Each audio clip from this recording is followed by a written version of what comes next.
Hello everyone and welcome back to my channel, and in this short video I will tell you that how you can easily add voice effects on CapCut. That's quite simple, interesting and easy, so let's get started without wasting a single second. So first of all, open up the CapCut app on your phone and then tap on new project, and let's say I will select a random video from this page, and I will simply tap on the video and then tap on extract audio. Where it is, yes.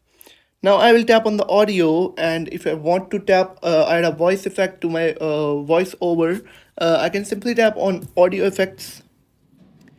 and right on this page it will show me a lot of different effects. Some of them are pro and some of them are non-pro, and I can select any one of these voice effects, and for example I want this one,